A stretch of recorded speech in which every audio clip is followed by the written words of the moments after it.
আসসালামু আলাইকুম। কেমন আছেন সবাই? আশা করি আল্লাহর অশেষ রহমতে আপনারা সবাই ভালো আছেন। আলহামদুলিল্লাহ, আমরাও ভালো আছি। কাছে কিংবা দূরে, দেশ কিংবা দেশের বাইরে, যে যেখান থেকে আমার ভিডিওটি দেখছেন, আপনাদের সবাইকে অসংখ্য ধন্যবাদ। সুস্থতা বলে এই যে আপনাদের ভাইয়া 10টি কবুতর নিয়ে আসছে, কবুতরের বাচ্চা নিয়ে আসছে, তার সাথে এই যে মাছ নিয়ে আসছে, 2 রকমের গুঁড়া মাছ, তার সাথে বড় একটি রুই মাছ নিয়ে আসছে। অনেক দিন ধরেই তো আমরা মা ছেলে অসুস্থ, এখন আলহামদুলিল্লাহ আপনাদের দোয়ায় আল্লাহ তাআলার রহমতে আমরা সবাই ভালো আছি আলহামদুলিল্লাহ।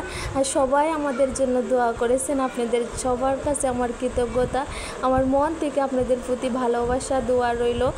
অনেক আপুরা আমাদের জন্য দোয়া করেছেন, আমার জন্য, আমার পরিবারের জন্য সবাই মন থেকে দোয়া করেছেন। তাই কার দোয়া কোন সময় আল্লাহ কবুল করে কেউ বলতে পারে। আপনাদের জন্য আমার মন থেকে দোয়া এবং ভালোবাসা রইল, আপনাদের পরিবারের জন্য আমার দোয়া ভালোবাসা রইল। তারপরে এই যে আপনাদের সাথে কথা বলতে বলতে আমার মাছগুলো কিন্তু ধোয়া হয়ে গেল। মাছগুলো আপনাদের ভাই আমাকে ধুয়ে দিল, তারপর আমি মাছগুলো এখন গুছিয়ে নিয়েছি। তারপরে এই যে আপনাদের ভাই কিন্তু গুঁড়া মাছও নিয়ে আসছে, আর গুঁড়া মাছগুলো আমার কোটা হয়নি, কিন্তু সময় নাই, সময়ের কারণে গুঁড়া মাছ করতে পারলাম না, এভাবেই রেখে দিলাম। তারপরে এই যে এই ভিডিওটি ছিল রাত্রে। তারপরে আপনাদের ভাইয়া বলতেছে তুমি 2টি কবুতর রান্না করো। তারপরে এই যে রাত্রে এখন আমি 2টি কবুতর রান্না করতেছি সম্পূর্ণ মশলা দিয়ে, মশলা ভালো করে কষিয়ে। তারপরে এই যে এখন আমি কবুতরের মাংস দিয়ে দিব।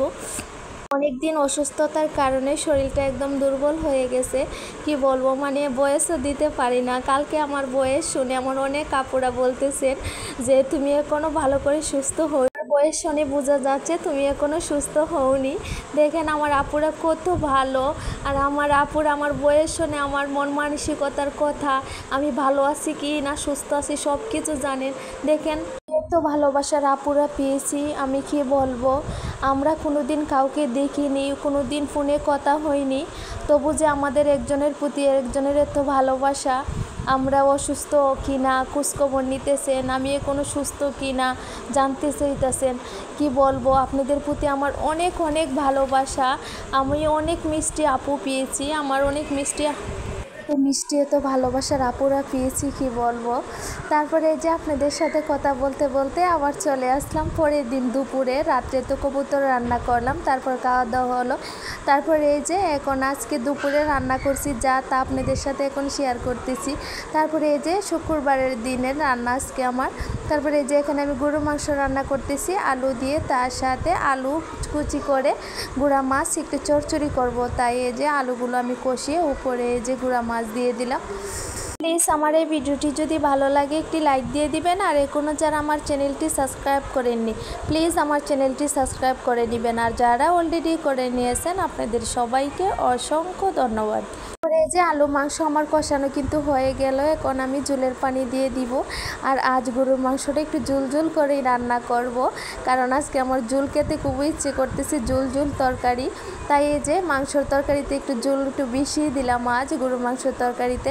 রান্না করার পর আপনাদের ভাইয়া বলতেছে আজকে গরুর মাংসের তরকারি এত পাতলা ঝোল কেন। তারপর আমি বলতেছি যে আজকে আমার মনে হচ্ছে যে গরুর মাংসের তরকারিতে পাতলা ঝোল দিয়ে খাওয়ার জন্য। তারপর আপনাদের ভাইয়া আর কিছু বলল না, আপনাদের ভাইয়া বেশি পাতলা ঝোলের তরকারি পছন্দ করে না, আর আমার কাছে একটু পাতলা ঝোলের তরকারি খুবই ভালো লাগে।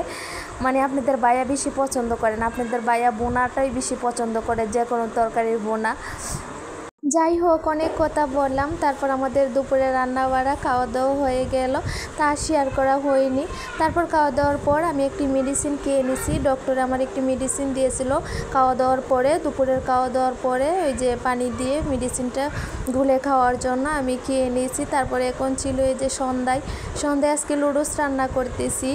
ইদানিং আপনাদের ভাইয়া দোকান থেকে আসার সময় 2টা 3টা করে লুডুস নিয়ে আসতেছে, তাই অনেকগুলা লুডুস জমে গেছে আমাদের বাসায়, তাই রান্নাও করা হয়নি আর খাওয়াও হয়নি। শরীর ভালো না তাই রান্নাও করিনি, বিকালের নাস্তাও তেমন কিছু বানাই না। তাই আজ ভাবলাম এখন তো আলহামদুলিল্লাহ ভালো আছে, তাই আগে রুটিনে চলে যাই। তাই এই যে এখন সন্ধ্যার নাস্তা রেডি করতেছি, আজ লুডুসই রান্না করতেছি। ভাবতেছি যে রান্না না করলে লুডুসগুলো অনেকগুলো জমে গেছে আর এমনিতেই পড়ে থাকবে, আর রান্না করলে খাওয়া হয়ে যাবে। তারপরে এই যে ম্যাজিক মশলা দিয়ে আজ আমি লুডুস রান্না করব, সাথে সস দিয়ে ম্যাজিক মশলা দিয়ে। আর ম্যাজিক মশলা দিয়ে লুডুস রান্না করলে কিন্তু খেতে অনেক ভালো লাগে। তারপরে এই যে আমার লুডুস কিন্তু সিদ্ধ হয়ে গেলে এখন আমি লুডুসটা রান্না করে নিতেছি। শরীর অসুস্থতার কারণে আর আমার বিকালেও কোনো নাস্তা বানানো হয়নি, বাচ্চাদেরকেও তেমন খাওয়া হয়নি বিকালের নাস্তা। আর নিজে অসুস্থ থাকলে কোনো কিছুই তো ঠিক থাকে না, কি আর বলবো, সংসারের সব কাজ কোন, বাচ্চাদের যত্ন, বাচ্চাদের খাওয়া দাওয়া কোনো কিছুই সময় মতো করা যায় না। আর আপনাদের ভাইয়া তো সারাদিন দোকানেই থাকে, দুপুরে এক ফাঁকে আসে, তারপর আসলে বাচ্চাদেরকে খাওয়া দাওয়া করে তারপর আবার বিকালে চলে যায়। তাই ভাবলাম যে আপনাদের ভাইয়া যখন আজ বাসায় রয়েছে, এখনও যায়নি, মাগরিবের পরে যাবে, তাই বললাম যে নাস্তাটা রেডি করে নেই। তারপরে এই যে আমার লুডুস রান্না হয়ে গেল। তারপরে এই যে এখন আমি নাস্তাটা দিয়ে দিব, তার সাথে কিন্তু আমি চাও বসালাম। তারপর আলহামদুলিল্লাহ আমাদের বিকালের নাস্তা খাওয়া হয়ে গেল, এখন আমি সাথে কিন্তু চাও বসালাম। তারপরে এই যে আমি চা বানিয়ে নিতেছি। আর সন্ধ্যার পরে নাস্তা যাই হোক না কেন, চা না খেলে কিন্তু ভালো লাগে না।